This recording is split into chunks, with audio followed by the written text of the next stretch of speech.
All right, people, we just got back from Philadelphia not too long ago on our food tour, and we ate a ton of cheesesteaks, and I woke up this morning craving one. But instead of making a Philly cheesesteak, we're gonna make cheesesteak egg rolls. Meet me in the kitchen, let's make it happen.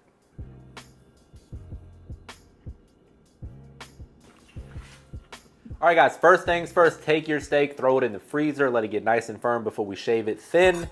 While that's happening, we're gonna go ahead and prep our veggies. I'm using peppers and onions. If you're a purist, you can just use onions, or you don't have to use any of these ingredients. But I like to add a little bell pepper and some diced onion to mine. Again, totally optional. It's up to you how you wanna dress yours up. No right or wrong way to do this. I'm not even gonna call this a Philly cheesesteak egg roll. I'm gonna call it a steak and cheese egg roll, so the people from Philly can get off my back. But if I slip and say Philly egg roll, then hey, say mean things to me in the comments. I'm a big boy. When you're dicing an onion, I like to leave the root intact like so. Slice along one side like you see here. Then we're gonna go this way, and then nice fine dice. If I was making a Philly cheesesteak or a steak and cheese sandwich, I will leave them onions a little bit larger. But for the purposes of an egg roll, we want them to be nice and small so they can work their way into the mixture and be evenly distributed.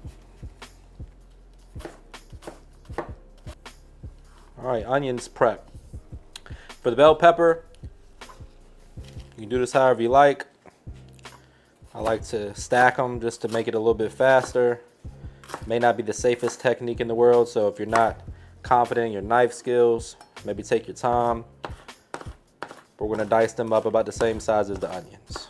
And this episode is sponsored by Factor. Eat stress-free this summer with Factor's delicious, ready-to-eat meals. Every fresh, never-frozen meal is chef-crafted, dietitian-approved, and ready to eat in just 2 minutes. Choose from a weekly menu of 35 options, including popular options like Calorie Smart, Keto, Protein Plus, or Vegan and Veggie. Also discover more than 60 add-ons every week like breakfast, on-the-go lunch, snacks, and beverages to help you stay fueled and feel good all day long. Skip the overpriced takeout trap. Factor is cheaper and way more delicious. Get chef-crafted restaurant-quality meals delivered right to your door. They're ready to heat and eat in just 2 minutes, which means more time for you. What I love most about Factor is it helps me stick to my routine, which is critical with the busy schedule that I have, and it helps me save a ton of time during the week and maintain my fitness goals. So what are you waiting for? Head to factor75.com or click the link below and use the code MAKEITHAPPEN50 to get 50% off your first Factor box and 20% off your next month of orders. That's code MAKEITHAPPEN50 at factor75.com to get 50% off your first box plus 20% off your next month of order.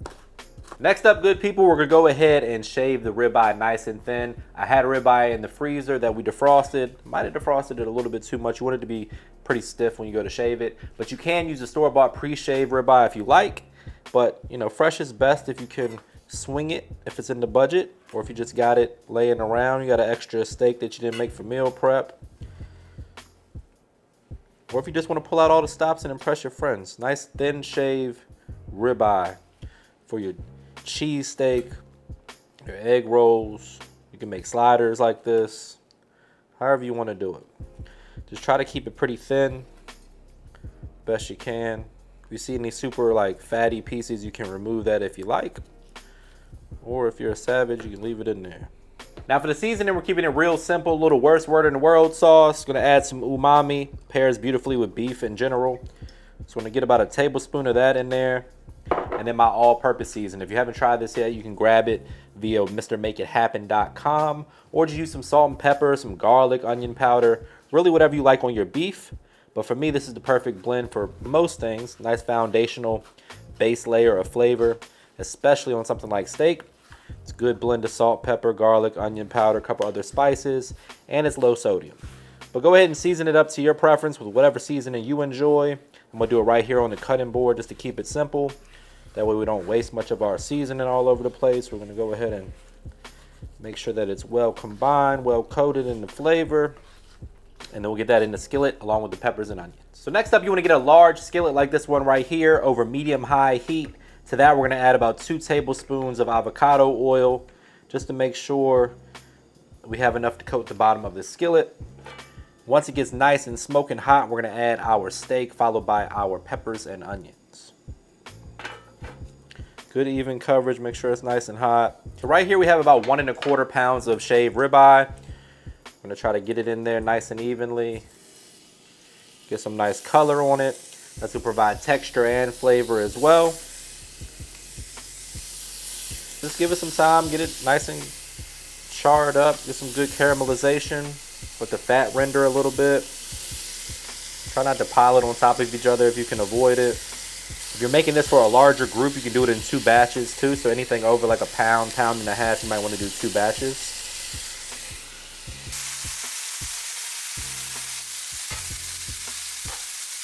All right, so once the steak's right where you want it, in goes the onion, in goes the bell pepper. Unless you're gonna complain about the bell pepper, we just leave it out. See how that works? I like messing with y'all, because y'all like messing with me. All right, so we're gonna mix this together. I'm gonna add a touch more seasoning.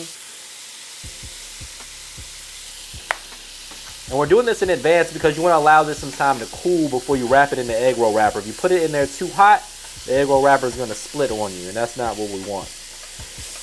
I'm gonna give this a good mix. Make sure everything's cooked nicely. Got some good color on our steak. We're gonna transfer this to a mixing bowl. You can add shredded cheese or you can add sliced cheese to the egg roll wrapper. Really, it's up to you. I like to add a little sweet chili sauce to mine, just for a little extra pop of flavor. Obviously, that's not traditional with like a Philly cheesesteak, so don't curse me out too bad. But for an egg roll, it's delicious. All right, guys, optional ingredient time. This right here, number 1, is the best sweet chili sauce in the world. It's also great in your egg rolls. So you use it as a dipping sauce. I like to mix it in. We're making a cheese sauce to dip these in today. So I'm gonna add about a tablespoon or 2 right on into the mixture. It's gonna add a little sweet heat to the party. And it's gonna help your egg rolls not get too dry. That's one of the things that I don't like when I go out somewhere and I order like a cheesesteak egg roll, for example. A lot of times it's too dry if they don't add enough cheese. Today we're adding enough cheese, and this sweet chili sauce is gonna help lubricate the situation a little bit. As you can see, that looks a lot more appetizing than it did a few seconds ago. It's gonna taste great too, because that's delicious. So trust me on this one. If you haven't tried it before, definitely give it a try. We're also gonna add a slice of provolone cheese when we wrap these up. But first, we gotta let this cool down to at least room temperature, preferably a little cooler than that. That way the egg roll wrappers don't split. All right, guys, now we're gonna make a quick Cheez Whiz copycat recipe, basically like a cheese sauce for our dipping sauce for the egg rolls. For that, we need 1 full cup of evaporated milk. We're gonna add that in to our sauce pot on medium heat, allow it to come to a simmer. Meanwhile, we're gonna go ahead and shred our cheddar cheese.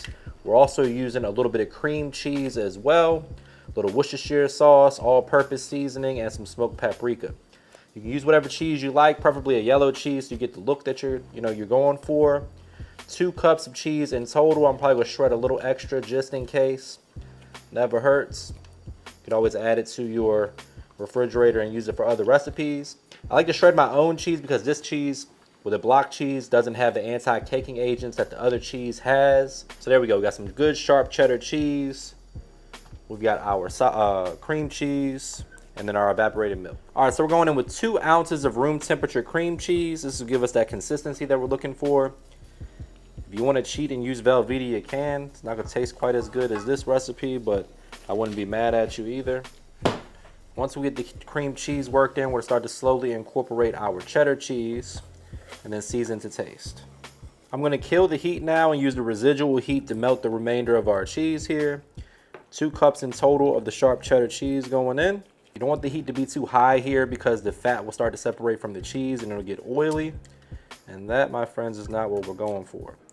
So as you can see, it's doing its job. Plenty of heat in there, enough to melt the cheese gently.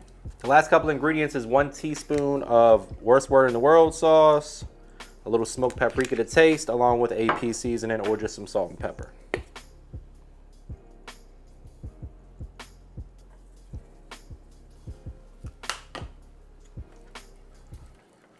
If it gets too thick, you can thin it out with a little bit of extra evaporated milk or just whole milk, whatever you got in the fridge. Half and half will work too.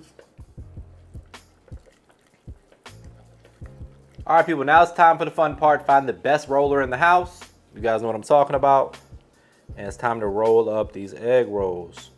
I'm going down with a slice of thin provolone cheese first. I'm gonna take our egg wash, Go around the edges to help ensure we get a proper seal.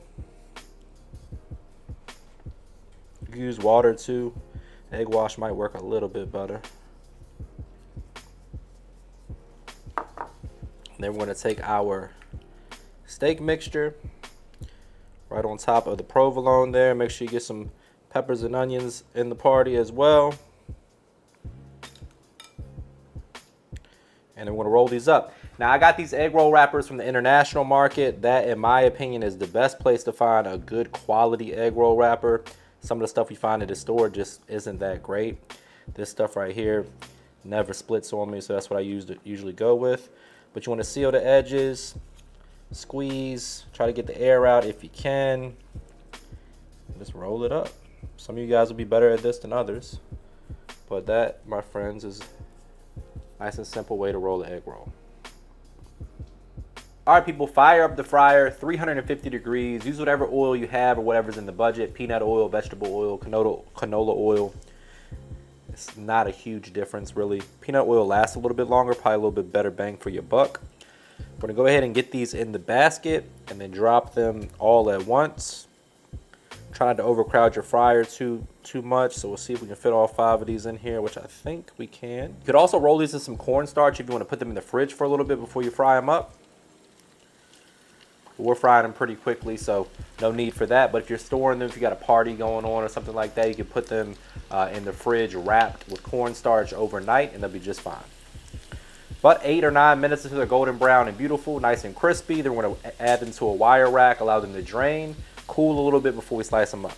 Once they've cooled a little bit, 5, 6, 7 minutes, something like that, I'm going to go ahead and slice these up. I like to use a bread knife or a serrated blade for this, and I cut it on a bias, which basically just means at an angle. So try to go edge to edge if you can. And that, my friends, is a steak and cheese egg roll. I'm going to plate them up nice and pretty. You can hit them with that sweet chili sauce we talked about earlier, or this cheese sauce I showed you guys how to make. Either way, you can't miss. If any steak falls out, find a place for it. No flavor left behind. You guys know the drill. Got a little cheese pull action going. This is the part where I say brace yourself for a trademark money shot. Say it with me, guys. Looking good. The only thing left to do is dig in for the taste test. But before we do that, please take a quick second to subscribe to the channel. Make sure you hit that bell to enable notifications as well. All right, guys, my favorite part of the job. We got beef, we got cheese, a little more cheese because why the hell not? This is gonna be good, I already